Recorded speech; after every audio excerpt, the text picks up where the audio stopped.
ఖగోళ శాస్త్రంలో ఉన్న సిద్ధాంతాలన్నిటినీ మనం డైరెక్ట్గా ఎక్స్పీరియన్స్ అవ్వాలి అంటే దానికి మనం ఇంటర్స్టెల్లార్ మూవీని ఖచ్చితంగా చూడాలి. అండ్ 199 మంది ఆ మూవీని చూసిన వాళ్ళే ఉంటారు. అయినా కూడా మనం ఈ మూవీ గురించి మాట్లాడుకుంటున్నామంటే దానికి కారణం ఈ మూవీలో మనకు అర్థం కానివి చూసిన ప్రతిసారి కొత్తగా నేర్చుకునేవి చాలా ఉంటాయి. కాబట్టి ఇంటర్స్టెల్లార్ మూవీ 2014లో రిలీజ్ అయినా మనం 8 ఏళ్ల తర్వాత కూడా మాట్లాడుకోగలుగుతున్నాం. అలాంటి మూవీలో ఫస్ట్ 1 అవర్ స్టోరీ అంతా కూడా భూమి మీద జరిగే సిచ్యువేషన్స్ అనేవి మనుషులను కొత్త లోకాలు వెతకడానికి ఎలా మోటివేట్ చేస్తాయి అనే దాని మీద నడుస్తుంది. దాని గురించి మనం పార్ట్ 1లో మాట్లాడుకున్నాం. అంటే భూమి మీద ఉన్న కాలుష్యానికి తొందరలోనే ఆక్సిజన్ తగ్గిపోయి మనుషులు బ్రతకడానికి వీలు లేకుండా అయిపోతుంది. కాబట్టి కూపర్ తన టీమ్ తో కలిసి శని గ్రహం దగ్గర ఉన్న ఒక వామ్ హోల్ ని ఉపయోగించుకొని వేరే గెలాక్సీలో ఉండే గ్రహాల దగ్గరికి వెళ్ళడానికి స్పేస్ షిప్ లో ప్రయాణిస్తూ ఉంటాడు. ఇంతవరకు మనం లాస్ట్ వీడియోలో మాట్లాడుకున్నాం. సో ఇక నెక్స్ట్ స్టోరీలోకి వెళ్దాం.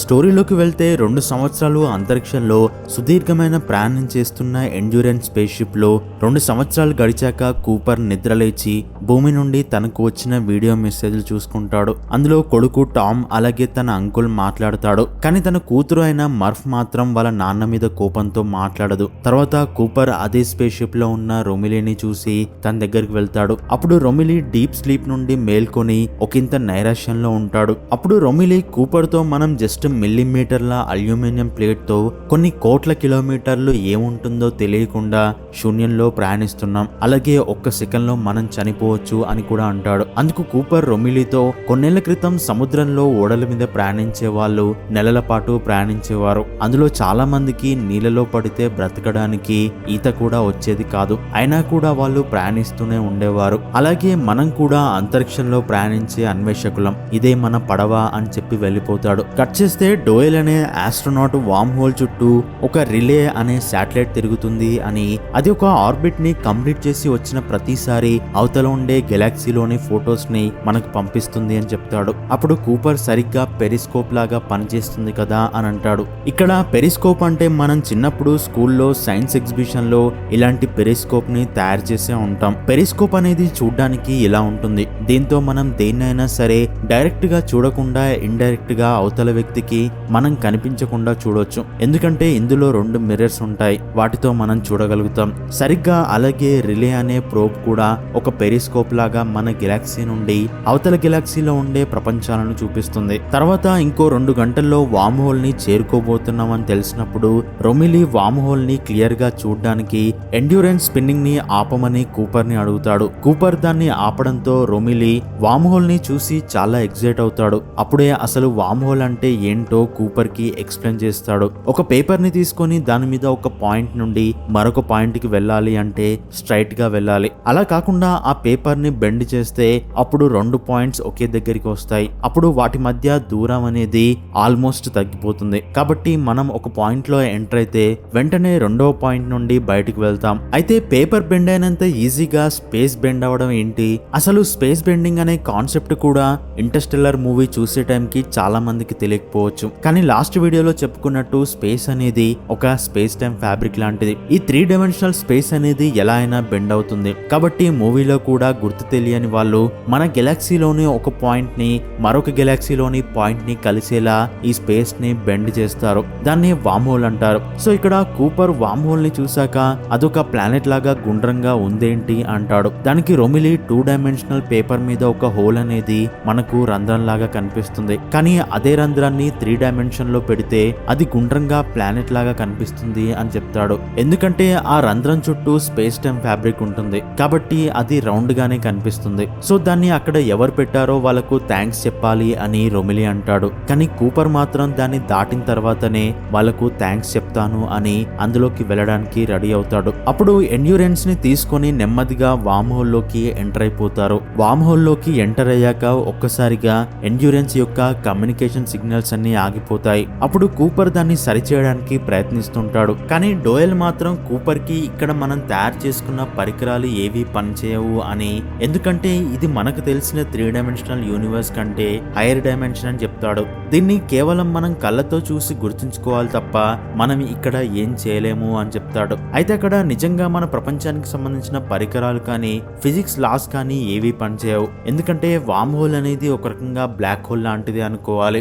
అంటే బ్లాక్ హోల్ దగ్గర స్పేస్ టైం అనేది ఎండ్ అయిపోతుంది. అక్కడ మన యూనివర్స్ తో సంబంధం తెగిపోతుంది. అక్కడ మనకున్న 3 డైమెన్షనల్ ప్రపంచం కాకుండా హైయర్ డైమెన్షన్ ఉంటుంది. కాబట్టి వామ్ హోల్ కూడా మన యూనివర్స్ లో ఒక రంధ్రం లాంటిది. అక్కడ 3 డైమెన్షనల్ స్పేస్ టైం ఉండదు. కాబట్టి అక్కడ మన పరికరాలు ఏవి పనిచేయవు. అయితే సరిగ్గా ఆ వామ్ హోల్ ఎడ్జ్ ని దాటి వెళ్లేటప్పుడు అక్కడ స్పేస్ టైం అనేది వక్రీకరిస్తున్నట్టుగా ఎండ్యూరెన్స్ లో ఉండే వాళ్ళకి కనిపిస్తుంది. అదేంటో తెలుసుకోవాలి అని డాక్టర్ బ్రాండ్ దాన్ని తాకుతుంది. అప్పుడు తన చెయ్యి స్పేస్ లో బెండ్ అవుతుంది. అదేంటి అని అడిగినప్పుడు స్పేస్ టైం ని బెండ్ చేస్తున్న వాళ్ళు వీళ్ళే అనుకుంటా అని చెప్తుంది. తన హ్యాండ్ ని అందులో నుండి తీసేశాక వాళ్ళతో మొదటి హ్యాండ్ షేక్ ఇదే అని చెప్తుంది. సో ఇక్కడ స్పేస్ టైం ని ఎవరు వక్రీకరిస్తున్నారో తెలియదు, కానీ ఫ్యూచర్ బీయింగ్స్ దాన్ని అలా చేస్తున్నారు అని అందరూ నమ్ముతారు. అండ్ డాక్టర్ బ్రాండ్ ఇచ్చిన హ్యాండ్ షేక్ ని మనం గుర్తుపెట్టుకోవాలి, ఎందుకంటే దీనికి క్లైమాక్స్ లో పే ఆఫ్ ఉంటుంది. కట్ చేస్తే కొన్ని నిమిషాల్లోనే వాళ్ళు మన సోలార్ సిస్టమ్ కి గుడ్ బై చెప్పేసి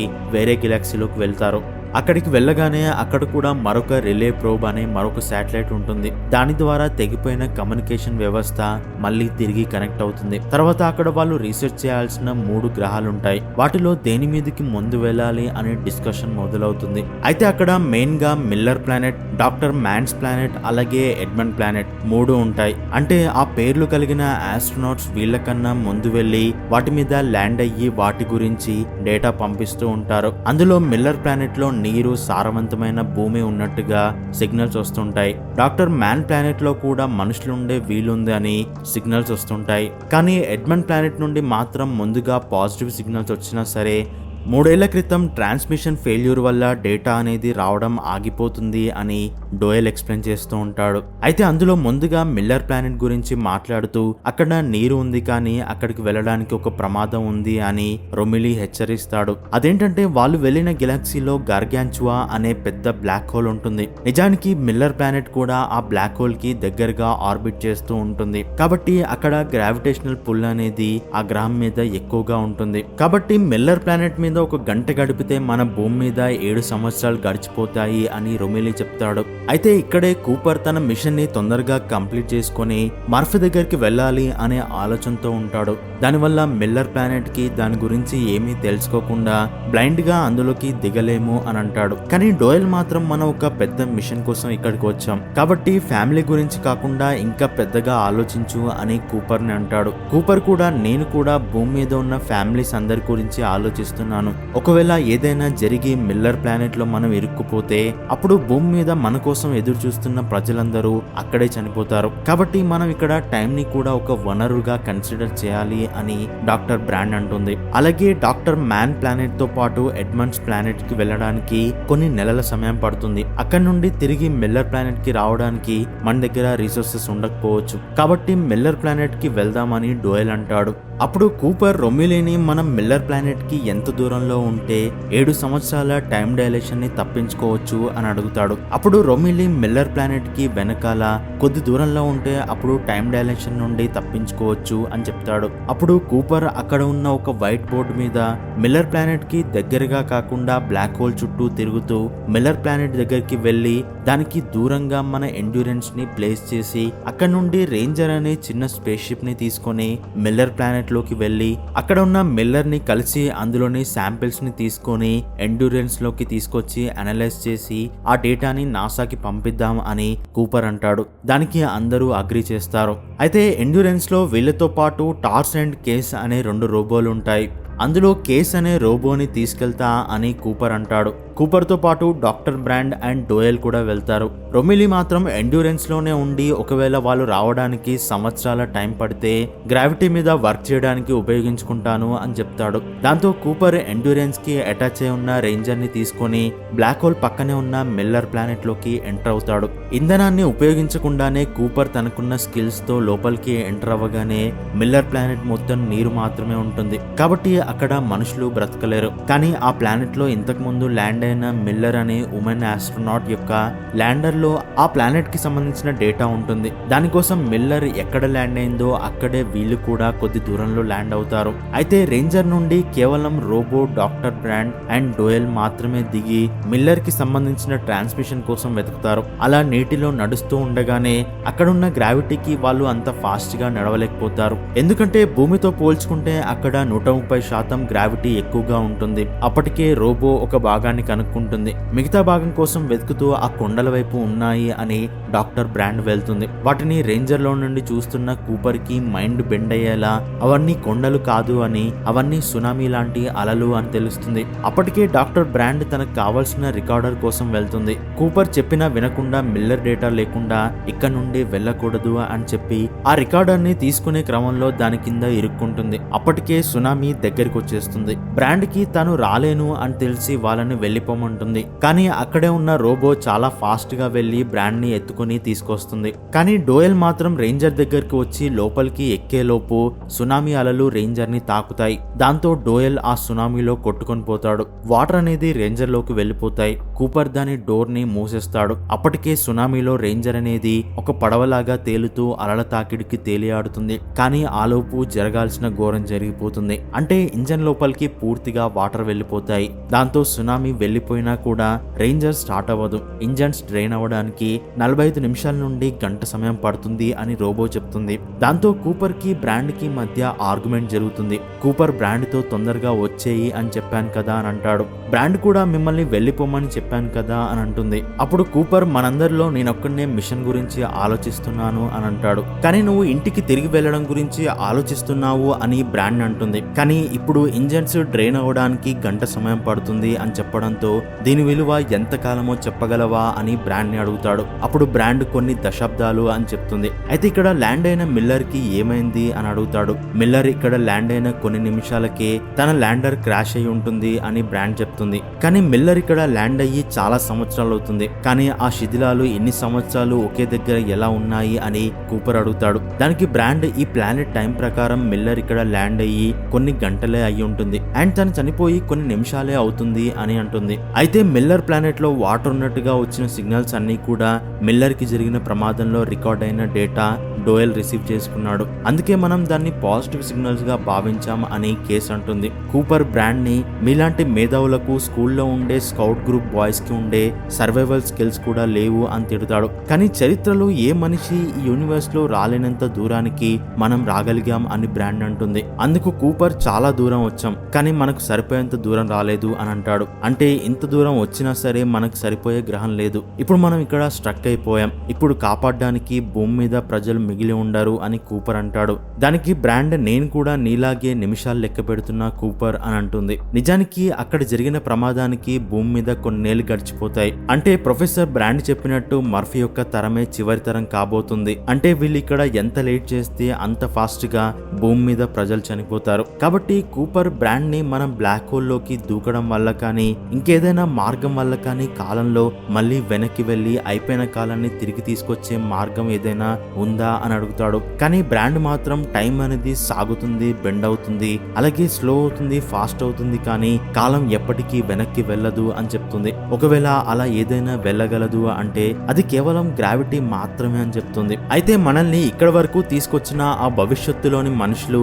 గ్రావిటీతో మనతో కమ్యూనికేట్ చేయగలరు కదా అని కూపర్ అడుగుతాడు. దానికి బ్రాండ్ అవును ఉంటుంది. ఒకవేళ వాళ్ళు మనల్ని ఫ్యూచర్ నుండి కాంటాక్ట్ అవ్వగలిగితే మనం ఎందుకు టైంలో వెనక్కి వెళ్ళలేము అని కూపర్ అడుగుతాడు. దానికి బ్రాండ్ వాళ్ళు 5th డైమెన్షన్ లో ఉన్నారు. వాళ్ళకి టైం అనేది ఒక ఫిజికల్ డైమెన్షన్. అంటే టైం ని ఒక కొండని ఎక్కి మళ్ళీ కిందికి దిగినట్టుగా టైంలో ముందుకు వెనక్కి వెళ్ళగలరు. కానీ మనకు అలా కుదరదు అండ్ నా వల్లే ఇదంతా జరిగింది అని అంటుంది. నీకు రిలేటివిటీ గురించి ముందే తెలుసు కదా అని కూడా అంటుంది. దానికి కూపర్ నా కూతురు నేను వచ్చినప్పుడు 10 ఏళ్ళు వయసు ఉంటుంది. అప్పుడు తనకు ఐన్స్టీన్ రిలేటివిటీ గురించి నేర్పించలేదు అంటాడు. తనకు నువ్వు ప్రపంచాన్ని కాపాడడానికి వెళ్తున్నావు అని చెప్పలేదా అని బ్రాండ్ అంటుంది. దానికి కూపర్ నువ్వు ఒకసారి పేరెంట్ అయ్యాక నీ పిల్లలకి భూమి తొందరలోనే అంతమవుతుంది అని చెప్పలేవు అని అంటాడు. అంతలోపు మిల్లర్ ప్లానెట్ లో మరొక సునామీ వస్తుంది. దాంతో ఇంజన్ సగమే డ్రైన్ అయినా కూడా ఇంజన్స్ ని స్టార్ట్ చేసి రేంజర్ ని అతి కష్టం మీద సునామీ అంచుల దగ్గర రేంజర్ ని లిఫ్ట్ చేస్తాడు.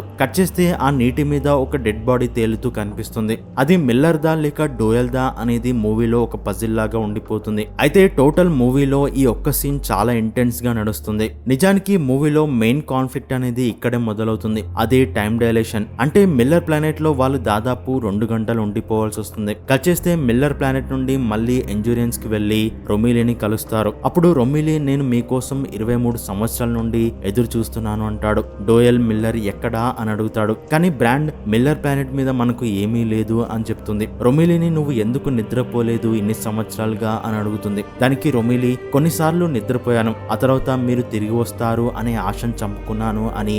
బ్లాక్ హోల్స్ గురించి ఎంత తెలుసుకోవాలో అంత తెలుసుకున్నాను, కానీ ఏది కూడా మీ నాన్నకు పంపలేకపోయాను. ఎందుకంటే వాళ్ళ నుండి మనకు డేటా వస్తుంది కానీ మన నుండి డేటా వాళ్ళకు వెళ్ళడం లేదు అని చెప్తాడు. అలాగే మీ నాన్న ఇంకా బ్రతికే ఉన్నాడు అని బ్రాండ్ కి చెప్తాడు. కూపర్ మాత్రం ఆ 23 ఏళ్ల కాలంలో తనకు వచ్చిన వీడియో మెసేజ్లు చూస్తూ ఉంటాడు. అందులో అతని కొడుకు టామ్ పెద్దగా అవుతాడు, అతనికి పెళ్ళవడం, అతనికి కూతురు పుట్టడం, ఆ పాప చనిపోవడం, అలాగే కూపర్ అంకుల్ చనిపోవడం, ఇలా సంవత్సరాలు గడిచిపోతుంది. టామ్ ఇక కూపర్ బ్రతికి ఉన్నాడు అనే ఆశను కూడా వదిలేసుకుంటాడు. కూపర్ తిరిగి వస్తే తన బాడీని కూడా ఇక్కడే పాతి పెట్టేవాడిని అని అంటాడు. అతను పంపించే ప్రతి సందేశం అంతరిక్షంలో శూన్యంలోకి వెళ్తున్నాయి అని అనుకుంటాడు. సరిగ్గా అప్పుడే మర్ఫ్ కూడా సడన్ గా కనిపిస్తుంది. వాళ్ళ నాన్నని తిట్టి, ఈ రోజుకి సరిగ్గా నువ్వు ఏ వయసులో నన్ను వదిలి వెళ్ళావో నేను కూడా అదే వయసులో ఉన్నాను, కాబట్టి నువ్వు తిరిగి రావడానికి ఇదే సరైన సమయం అని చెప్పి ఆపేస్తుంది. వీటన్నిటిని బట్టి చూస్తే విశ్వంలో మనం సుదూరాలకు వెళ్ళినప్పుడు అక్కడ ఉండే నియమాలకు మనిషి ఎక్స్పోజ్ అయినప్పుడు వాటి వల్ల మనిషి ఎమోషనల్ గా ఎలా ప్రభావితం అవుతాడు అనేది ఈ ఒక్క సన్నివేశంలో మనకు చూపిస్తారు. అండ్ దీన్ని ఒక సన్నివేశంలా కాకుండా రియల్ లైఫ్ లో జరిగితే ఎంత రియలిస్టిక్ గా ఉంటుందో అదే ఫీల్ తో ఉంటుంది. అండ్ కాలం అనేది ఎంత విచిత్రమైనదో, కాలగమనం ఎంత నిగూఢమైనదో మనకి ఇక్కడ అర్థమవుతుంది. టైం డైలేషన్ అనేది మనిషి ఎక్స్పీరియన్స్ అయితే సరిగ్గా ఇలాగే ఉంటుంది. అండ్ ఇక్కడ కూపర్ కి 2 గంటల టైం అనేది భూమి మీద మర్ఫ్ కి 23 ఏళ్ల సమయం. కాబట్టి కూపర్ అనేవాడు మర్ఫ్ కి దేవుడితో సమానం అవుతాడు. ఎందుకంటే వాళ్ళ కళ్ళ ముందే మనిషి పుట్టడం చనిపోవడం చూస్తాడు. అంటే మనిషి జీవితం కూపర్ కి రెప్పపాటు సమయం కూడా అవ్వదు. ఇలాంటి అద్భుతమైన కల్పనలు భారతదేశంలో పురాణాల్లో ఉంటుంది. అంటే దేవతల కాలమానం మనుషుల కాలంతో వేరుగా ఉంటుంది అని మనం వినే ఉంటాం. అండ్ మనం ఏ రిలీజియన్ అయినా సరే అలాంటి ఊహను విన్నాక ఆ స్పెక్యులేషన్ అనేది ఎంత అద్భుతంగా ఉంటుందో అనుకుంటాం. ఇక్కడ దేవతలు అని చెప్పబడిన వాళ్ళకి మనుషులకి ఉన్న ఒకే ఒక్క వ్యత్యాసం కాలం మాత్రమే. ఆ కాలం అనేది వాళ్ళను అల్పజీవులుగా చేస్తుంది, ఆ కాలమే వాళ్ళని హైయర్ డైమెన్షనల్ పీపుల్ గా చేస్తుంది అనుకోవచ్చు. ఒకవేళ యూనివర్స్ లో మిల్లర్ లాంటి ప్రపంచాలలో నిజంగా ఏలియన్స్ ఉంటే వాళ్ళు మనకు దేవుళ్ళే అవుతారు. అండ్ అలాంటి ఊహను ఊహించడం కూడా ఒక అద్భుతమనే చెప్పుకోవాలి. సో ఇది కేవలం నా అభిప్రాయం మాత్రమే. అండ్ మీ అభిప్రాయాన్ని కూడా కామెంట్ లో నాకు తెలియజేయండి. అండ్ నెక్స్ట్ వీడియోస్ లో కథలో ముందుకు వెళ్దాం. Thanks for watching.